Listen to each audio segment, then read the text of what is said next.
Hi, and welcome to the Shai Show. I hope you're having a great week. This week is Parshas Beshalach. This week's Parsha, one thing that jumped out to me, that's amazing to me, is Hashem said to Moshe. Really, Hashem said to Moshe. That's amazing to me.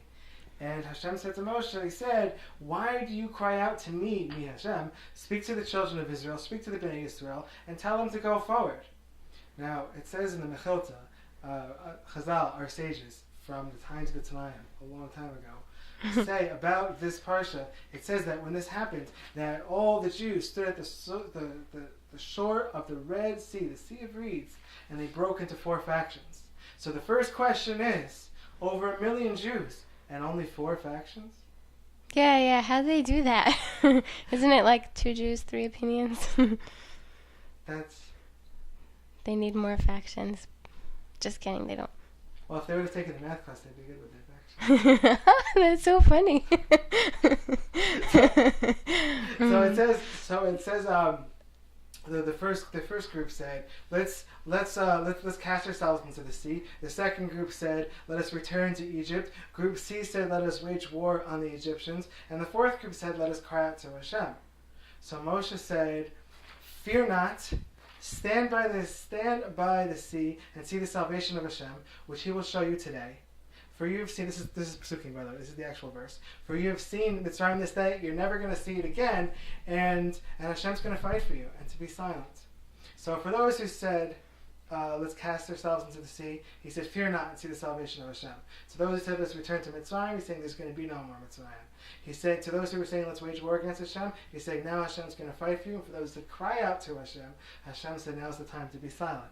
Now, before we go on, especially about this first group, he said, let's cast yourselves into the sea. Now, this was the group of the select 1/5, top 20% that actually made it out of Mitzrayim, as the last 80% just died off in Mitzrayim. So this is the select cream of the crop, 20%, 20% cream. And who came out of Mitzrayim, just witnessed the 10 makos, the 10 plagues, were holy people, God-fearing people. And now that an army is coming to them, all of a sudden they're saying, let's go jump and cast ourselves into the sea. Like committing suicide? So to say such a thing, that kind of answer simply will not do. And there's a deeper answer here. And let's try to investigate. Are you with me? Yes. I'm right here. Can't you see me? Can you? Yes. Okay, good. Just checking. There you are. These four factions it's brought down by Chazal that these four factions represent four, let's say, typical reactions to when our divinely ordained mission, our purpose in life, is threatened, is challenged by certain sorts of prevalent reality. So the first answer that we spoke about jumping into the sea is the idea of submerging oneself into the waters of Torah, the sea of Talmud, and becoming completely immersed, secular, separate, segregated, and just separating ourselves from any unholy, ungodly surroundings as a response to challenge. The second response was by saying that, another extreme response, by saying, let's return to Mitzrayim. Let's face the facts, let's deal with reality, let's recognize that the politicians are in charge and that we need to start dealing with them sooner or later, and nonetheless we'll do the best Jews that we can be, but within the confines of the realities that's being created by whatever governmental system that we're in. The third one that we spoke about is waging war against them. This is pretty straightforward. This is what you would imagine, the confrontational way, taking out one's sword and cutting down whatever is in one's way. And a fourth way is to say, you know what, this world isn't a place to abandon. It's not a place to give in and succumb to prevalent realities, and it's not necessarily right to take the path of fighting. And a recognition, basically, that prayer, or a kind of a living, breathing meditation can do more work than any politician, than any warrior, than any battleship, what have you. Game is on the mind. And Hashem was saying that this time these four approaches right now. This is not the central approach. This is not the main approach. Any one of them individually. Each of them has their time and place. There is a time to immerse oneself in Gemara, immerse oneself in learning into Torah, and to spend time in yeshiva. There's also a time to deal with reality. There's also a time to intermingle, whether that reality is the recognition of government, of civic duty, of cleaning up after oneself and not littering, of voting, even suggesting that voting in some contexts could be a mitzvah. The third idea about war, about when it comes time that one does so, and that one initiates a time for self-defense. And the fourth case of davening, the idea of not spending the entire day davening the entire day in a meditative state in some room somewhere.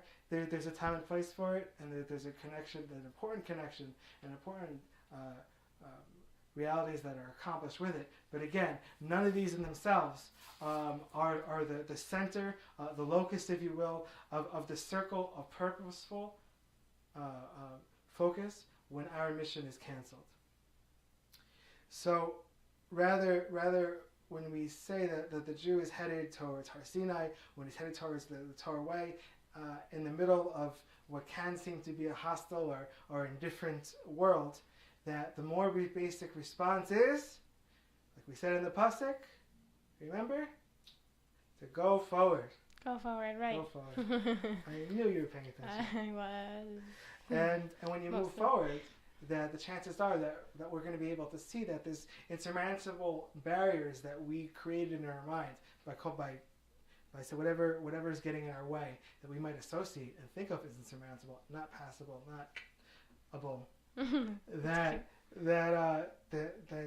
and all the ominous thoughts and other things and other the fears that we created, a lot of times by taking these small steps, by going forward, even if they're baby steps forward, that a lot of these things just seem to fade away. And that we seem to see that what maybe is considered as a prevalent reality isn't so real at all, and that we actually have the power within ourselves to accomplish these goals, even if we have to split a few seas along the way. There was a man who understood this. Also, a man and the tree, Choni Amago and the tree, and a story of a carob tree. The Shabbos is Tu B'Shvat. Story of Choni Amago, a portion of it was that he was walking along the path, and he saw a young man planting a carob tree. He asked the man, "How long does it take a carob tree to bear fruit?" And he said, "About 70 years. So he asked him, "Do you think you're going to see it bear fruit? Are you going to see the fruits of your labor?" Literally. And the man said, "No. You see, when I came into this world, I found carob trees that other people planted that I'm benefiting from. So just as my ancestors planted for me, I too am going to plant for my descendants." And this was an amazing point. This we can appreciate. The idea that really that the fruits of our labors, the real fullness of the fruits of our labors, we may not see in our lifetime, we may not see in our generation, but we can trust, we can look around us, and by observation of the world around us, we can see that there really are fruits of the labors for the good things we do, and the mitzvahs we do, and the good deeds that we do, whether we'll actually get to see them in our lifetime or not, or see the full benefit of them in our lifetime or not. We can trust by what we see, the trees around us, that this benefit is surely going to be there. There was once a teacher named Shlomo Hyman who was teaching in a yeshiva, Torah Portion in Brooklyn, New York, and he was teaching on a cold and freezing week, much like this one. And that particular day was so cold and snowy that only 2 students showed up. And he gave the shiur as though that there were the normal hundreds of students in the room. And at the end of the shiur, one of the 2 boys who was in the room asked, he said, "Rebbe," he said, "listen, why all the thunderous enthusiasm? We appreciate it, but there was just 2 of us today." And the Rebbe answered, "Just 2 of you? I don't see 2 of you. I see you, your children, and all the students that you're going to have. There weren't 2 people in the room. There were thousands." And maybe we can take a lesson from that to understand that the good we do and that the positive we do will bear fruit. Whether we see it, whether that when we continue on, like we were discussing, that when we move forward, when we take these small steps, as long as they're steps forward, and that we can see that we really do, just as our ancestors did, have the power within us to reach our goals, that a lot of these obstacles on our way are mostly in our mind, and as long as taking steps forward, we can see, just like in the past, these obstacles for them as well as for us can be overcome, even if we have to split a few seas along the way. I know it's going to be a great Shabbos. Please remember to enjoy your challah. And your fruit. And your fruit, to sense that just as the goodness of the fruit and the goodness of the challah, that we're able to enjoy, and that this world is a place of goodness, a place of benefit, and to know that it's a taste of the goodness to come for all that we do. So have a great, great Shabbos, and I'll see you next week. See ya.